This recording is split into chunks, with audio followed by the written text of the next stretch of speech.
Assalamualaikum warahmatullahi wabarakatuh. Anak soleh dan soleha, semoga dalam keadaan sehat selalu ya nak ya. Oke, kita masuk materi berikutnya. Semoga kalian menyimak dengan baik.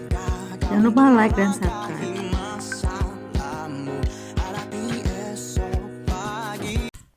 Baik, kita lanjut ke materi berikutnya.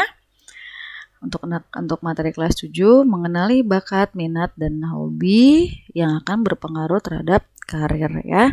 Sebelum itu, kalian pahami dulu tentang bakat dan minat dan hobi kalian ya nak ya. Nah, belajar ataupun bekerja pada bidang yang diminati terlebih dahulu didukung dengan bakat atau yang namanya talenta ya, keterampilan, kemampuan ya nak ya. Nah, memberikan semangat lebih dalam mempelajari sesuatu yang akan dijalankan. Enak ya. Nah, sayangnya seringkali remaja memilih suatu sekolah, jurusan, atau bidang studi karena terbawa dan ikut-ikutan teman. Nah, jangan ya nak ya. Karena setiap orang mempunyai bakat dan minatnya berbeda-beda. Seperti itu ya.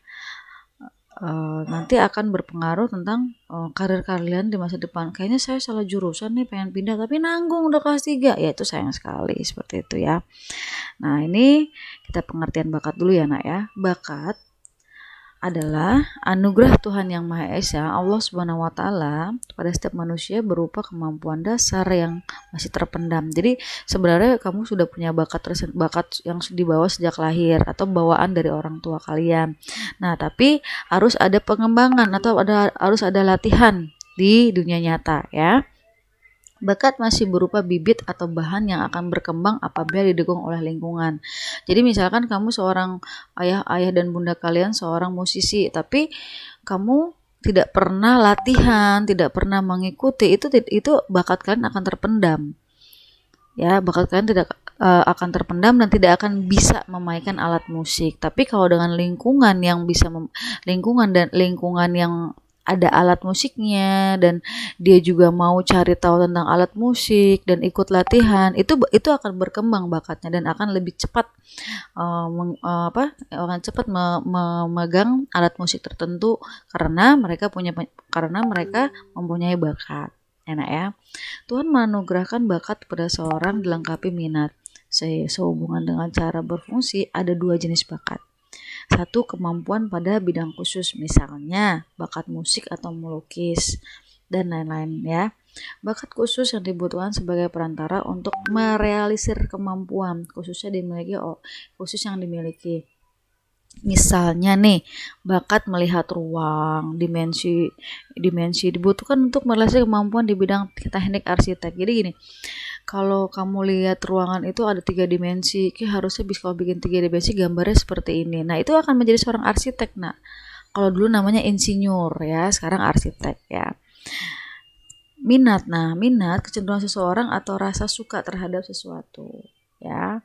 Potensi, kemampuan yang punya kemungkinan untuk dikembangkan. Jadi ada potensi, ada suka, terus dan bidang kesukaan itu kamu punya kemampuan. Nah, itu bagus ya. Nanti akan berkembang terus menerus ya nak ya. Kemampuan kecakapan diperoleh dari latihan-latihan. Jadi melakukan latihan terus menerus.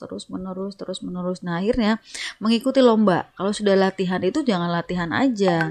Nanti ada prospeknya ke depan. Apakah saya menyukai bidang tertentu? Apakah di masa depan saya akan terjamin dengan kesukaan saya, dengan kemampuan saya. Akhirnya dia mengikuti lomba. Makanya ada yang namanya prestasi ya. Prestasi kemampuan dalam bidang tertentu dioptimalkan semaksimal mungkin. Jadi kalau misalkan kalian udah latihan banyak gitu ya, gak ada perlombaan, gak ada yang sesuatu yang kalian dianggap itu berprestasi, sama aja kamu gak ngapa-ngapain. Makanya kalau melakukan sesuatu, hobi, minat, dan bakat harus ada prospeknya ke depan ya. Hobi penting bagi seseorang karena membawa arti yang sangat besar dari kehidupan. Yang namanya hobi pasti kesukaan ya. Bu, saya suka nulis diary, kadang-kadang saya nulis panjang sekali. Berarti kamu bisa menjadi seorang penulis dong. Ya. Saya kalau sehari itu bisa loh saya nulis itu 5 halaman. Misalkan, itu hanya misalkan. Kamu cari wadah tempatnya untuk merealisasi kamu punya keahlian dalam menulis, carilah tempat orang yang menulis novel. Banyak loh untuk menulis novel, latihan-latihan novel ada ya, di VLP, di forum Lingkar Pena juga ada ya, atau ya diketuai oleh Asma Nadia yang penulis Surga Tak Dirindukan ya, itu ada semuanya. Cara menemukan bakat tersembunyi. Bila saat ini sampai masih bingung dengan bakat yang Anda miliki, cobalah beberapa hal untuk menemukan bakat. 1, dengarkan orang lain. Ya, jadi orang lain tuh biasanya menilai kita loh. Kayaknya kamu bagus deh suaranya. Coba deh kamu menjadi penyanyi. Nah, itu adalah itu dengar orang lain. Jangan saya mah nggak bisa, nggak. Tapi masa sih? Ya udah saya coba lagi. Harusnya seperti itu, ya. Temukan sesuatu yang yang sangat mudah dilakukan, yang kamu bisa lakukan ya. 3, temukan sesuatu yang paling Anda nikmati dan Anda sukai. Nah, itu kamu harus mengingat seperti itu. Apa yang saya suka ya gitu. Pasti ada ya, Nak ya. 4, temukan sesuatu yang sering Anda bicarakan.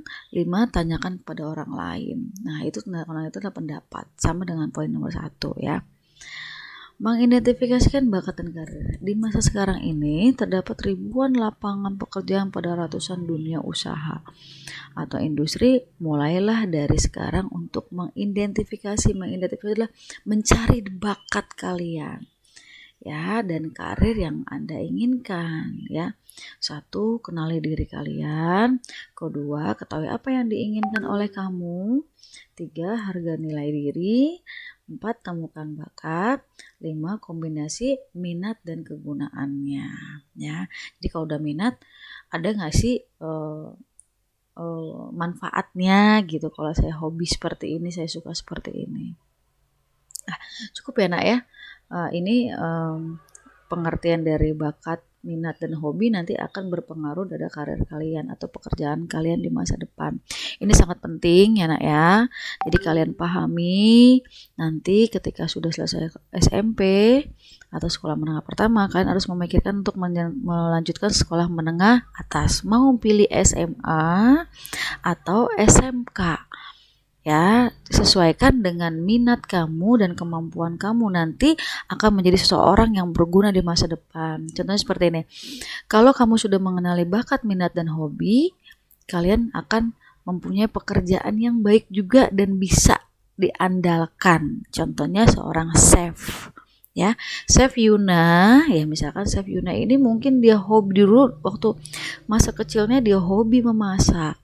Dia suka melihat sesuatu yang dinikmati seseorang. Kalau misalkan masakannya dinikmati, dia senang, rasanya senang, dan dia pun punya kemampuan gitu. Akhirnya ketika dia sudah mengenali diri dia suka dengan masak-masak ya, sesuatu yang dimasak, diolah, dan dimakan seorang, dia mencari tempat atau pendidikan yang bisa dia terus belajar. Kemampuan dia sudah ada, dia masak bisa, pegang penggorengan bisa, pegang centong bisa misalkan ya, terus ngaduk-ngaduk telur bisa ya, bikin kue bisa. Akhirnya dia mengembangkan ke tempat pendidikannya. Bila dia tata boga pendidikannya, tata boga, dia akan melanjutkan lagi ke perguruan tinggi ya, tentang sekolah masak. Kalau misalkan perguruan tinggi itu kan masaknya bukan asal-asalan, Nak. Nanti hidangannya yang cantik seperti apa, dikasih buah mint, dikasih daun mint ya, rasanya kalau empuk begini, itu ada ilmunya, itu ilmu semua. Nah, kamu akan seperti itu juga kalau sudah mengenali bakat dan minat ya, Nak ya. Nah, tugas kalian hari ini sudah Ibu share di Classroom ya, jadi mohon dikerjakan ya, Nak.